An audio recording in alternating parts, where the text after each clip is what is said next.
अवसर परे आउ दौड़ाकू पड़बनी मासक मध्य मिलिबो पेंशन। तेबे कौन रही संपूर्ण अपडेट टी चलतु देखा।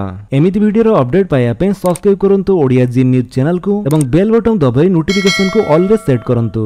एणिकी नियम अनुसार सरकारी चाकरी अवसर नेबार मासक परे पेंशन देबाकू उद्यम कराजिबो।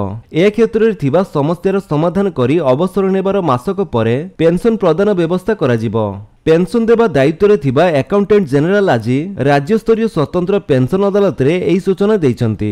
एथिपाई नुआ टेक्नोलोजी रो नियाजिबो सहायता। अकाउंटेंट जनरल ऑफिस रे आयोजित राज्य स्तरीय स्वतंत्र पेंशन अदालत रे सरकारी चाकरी रो अवसर नैथिबा लोकंका भिड़ किए 2005 रो अवसर नेलेनी तो किए 1985 रो, किंतु ए जाय पेंशन समस्यार समाधान होई नाही। किए प्रोविजनल पेंशन पाउछंती तो किए फैमिली पेंशन को अपेक्षा करिसंती। काहाकू सप्तम वेतन कमिशन अनुसार पेंशन मिलुनी तो पुणी किए ए ऑफिस रु से ऑफिस दौड़ी दौड़ी हताश हेलेनी। जी जो विभाग रे थिले भी अवसर परे तांको पेंशन देबा दायित्व मुहालेखागारंकर।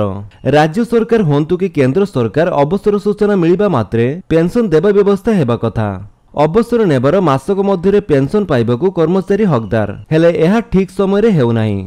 समस्या को महालेखागार स्वीकार करिसंती।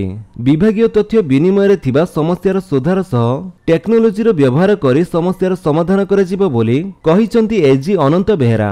खोर्धा जिले में पेंशन समस्या मामला 2500 उपरे। अन्य जिले में भी एभली मामला किछि कम नाही। आगकू सबु जिला स्तर रे पेंशन अदालत करी समस्या समाधान पाई उद्यम कराजिबो। तो फ्रेंड्स ये होतिला आपनका पई किछि अपडेट। जदि आपनके अपडेट भल लागि तले वीडियो को लाइक कर दियंतु, आपनका सांगमान के भितर शेयर करी जणांतु। आ जदि आपन मा चैनल रे नुवा चैनल को सब्सक्राइब करी बेल आइकन दबाई ऑल नोटिफिकेशन कर दियंतु ताकि जेतेबेले वीडियो अपलोड करिवे आपन देखि परिबे। Thank you for watching.